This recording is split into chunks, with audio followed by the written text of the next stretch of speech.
Guys, today a full Encore guide where I talk about her kit, best teammates, best builds, and so on. Let's go. First of all, I will start by saying that Encore, in my opinion, is one of the most versatile characters we have in the game. At a glance, she might be rather straightforward, because just like Calcharo or GN, she gains a special stance by using Resonance Liberation. This might lead you to think that outside of that, she's not of much use, but if you believe that, you're making a mistake. But let's go step by step. Her normal basic attacks are not really noteworthy. They look cute with the little animals she summons, but for the rest, they're not meaningful. On the flip side, her heavy attack is more interesting. This attack is basically a blast that Encore will shoot after charging up a bit. And this is the interesting part, the charge time. During this charge time, you have a small window where you can swap cancel. In other words, you can swap to another character while she's charging and the attack will still be finalized. This is a gameplay tech that characterizes a lot of Ancore's kit, and that's what makes her extra interesting to me. In particular, her heavy attack causes a Forte version, which means when the Forte bar is completely filled, and in that situation the charge time will become longer but the damage will become bigger. Still, you can swap out of it right at the start, so how long the charge time is doesn't necessarily matter. Moving on, Ancore's resonance skill makes her shoot a barrage of lasers at the opponent for an extended duration and then a final attack at the end. The initial attack is rather lengthy, but guess what? You can swap cancel this too. Note that if you swap cancel right after you use the skill, you won't do the final attack with Encore, but it's still plenty of damage, don't worry. In fact, her resonance skill is one of the strongest single hits in her kit and it can be cancelled. You get what I'm saying here, right? Encore has a full set of abilities that allows her to be alternated with another DPS on team, and I haven't even talked about her main part yet. The main part will be the hyper carry usage that I'll mention later, but I really love that she has this playstyle as well. As I said, her having so many attacks that can be cancelled allows her to be used with other DPS that have similar characteristics. A pairing I really like is with Calcharo. Calcharo can swap cancel after every 40 attack, and in those windows you can swap in with Encore to use the resonance skill or the heavy attack. All of this until Calcharo Resonance Liberation ends, and the reason this is great is that you'll never feel like you're wasting any time on the field. Not only from an offensive perspective, because of course if you can take advantage of those small windows to deal more damage, it's good for the offense, but it's also great for the defense. That's because while these characters are using these low attacks, they're extremely vulnerable to enemy attacks, but if you swap cancel with them, they won't take damage. And that's the reason swap cancel is so good, and I like this playstyle for Encore. It just gives her more versatility and future-proofness. But now let's talk about her bread and butter, her resonance liberation. As you already know, the liberation makes her enter a special stance and she becomes much more dynamic to play. All of her attacks change and her basic attacks in particular become much more meaningful in terms of damage. During this mode, they become a rapid combination of melee attacks, and note that they're still considered basic attack damage and not resonance liberation damage. Pay attention, this doesn't refer to the basic attack talent in the skill tree, it's just the damage type. Resonance skill also changes during the liberation. It's now much faster and easier to chain into the other combos. This allows you to seamlessly alternate basic attacks and resonance skills during a rotation without wasting any time. A combo you can do is skill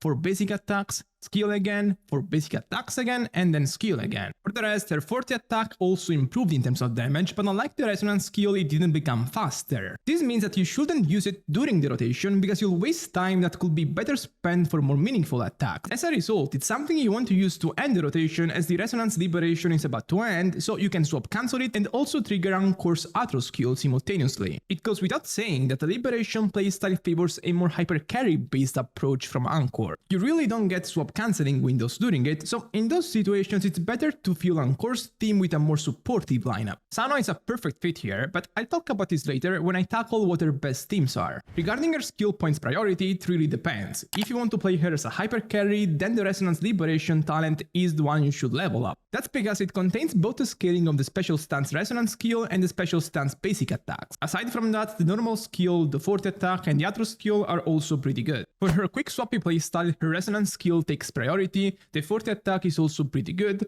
the heavy attack is not bad, I guess. The resonance liberation becomes kind of inconsequential for most of the scenarios I've tried, but maybe there are playstyles I'm still ignoring, who knows. Let me remind you that if you enjoy my content but you haven't subbed yet, please consider doing so because it really makes me notice your support. In terms of echo sets, like most DPS, she has mainly two options, the set that buffs fusion damage and the lingering tune set that buffs attack %. The main echo options are pretty straightforward. For the fusion set, there is the Inferno Rider that is just the best choice. After attacking, This echo will buff Encore's fusion damage and basic attack damage, which is perfect because during her liberation, Encore's basic attacks are the main source of her output. That said, the Inferno Rider can be a bit clunky because he has a rather lengthy chain of attacks and will only give the buffs after the third hit connects. It's clunky because you can't swap cancel the echo before the third hit gets used, so if you want to shorten it, you'll lose the buff entirely. The only way to effectively cancel it is right after the third hit just to save a bit of time, but overall it's still quite slow. On the other hand, it deals plenty of damage, so at least you have that. He has a nice nuke. For lingering tunes, the main echo, the Mech Abomination, is much less problematic. I talked about him plenty in my past videos, but the peculiarity with his echo is that his cast time is instant. This means that unlike the Inferno Rider, when you use him you'll waste no time, and on top of it you'll get a 12% attack bonus for your whole rotation basically. And overall this makes it so that despite providing smaller damage amplification and smaller overall damage, the lingering tune set can keep up with the fusion damage set. In other words, the lingering tune set being faster makes up for the loss in terms of damage. For the quick swap scenario it's a bit different because the lingering tune set progressively gets attack buff stacks the longer the character stays on field. This effect gets reset every time the character leaves the field, so that means that in a quick swap scenario, Encore won't be able to build up the attack buffs. And this just conclusively makes the fusion damage set the better option because it's less conditional. The only condition it has for its activation is Encore using the resonance skill, which of course is trivial. As for her stats, she's a pretty easy and standard character to build, I'd say. The main reason is that she doesn't have particular energy regeneration requirements, around 110 give or take. That's because compared to somebody like Calcharo, her abilities produce a lot of energy. Specifically, her normal skill generates 15 energy, which is a fuck ton, honestly. For the Echo main stats, again pretty standard. She prefers a lineup of crit, fusion damage twice, and then attack percent twice. Replacing a 3-cost fusion damage Echo with a 3-cost attack percent Echo comes pretty close as well, which is nice. And lastly, the double crit Echo with 3-1 cost attack percent echoes is the considerably worse option, but maybe easier to farm. In terms of substats, prioritize crit,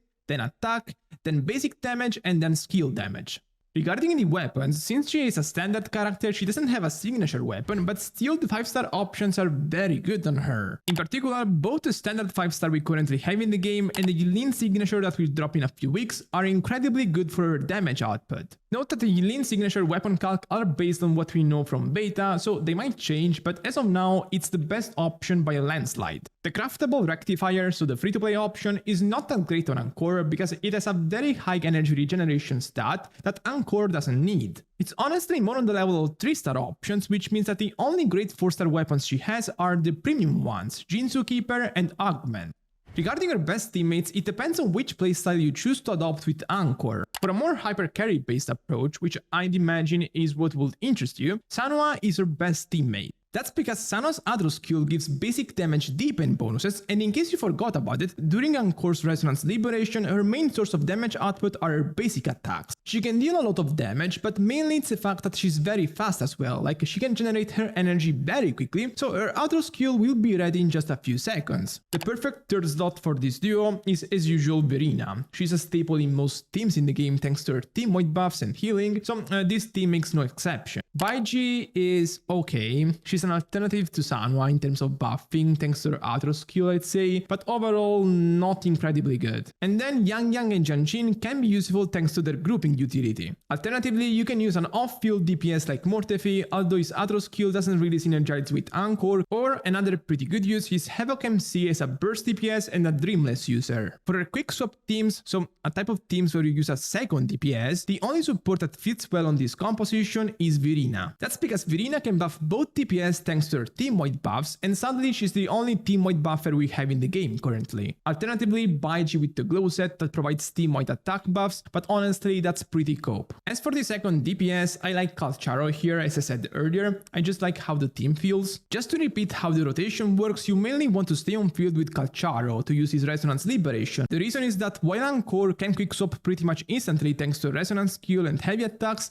Calcharo needs a bit of build-up. During his Liberation, he can only quick swap every 6 basic attacks, or during the Death Messenger attack, so to speak. So you build up Forte with Calcharo, use the Death Messenger, quick swap to Encore to use a Resonance skill or a heavy attack, and then back immediately to Calcharo to build up Forte again. All of this in loop until Calcharo's Resonance Liberation ends. It's a very fun playstyle to me that will only get better as more DPS like Calcharo get released. Lastly are sequences. pretty bad overall. She only gets a 30% damage increase going from sequence 0 to sequence 6. And I'm done for today. If you enjoyed this video, remember to subscribe and also go check the Calciaro guide I made yesterday. Bye bye.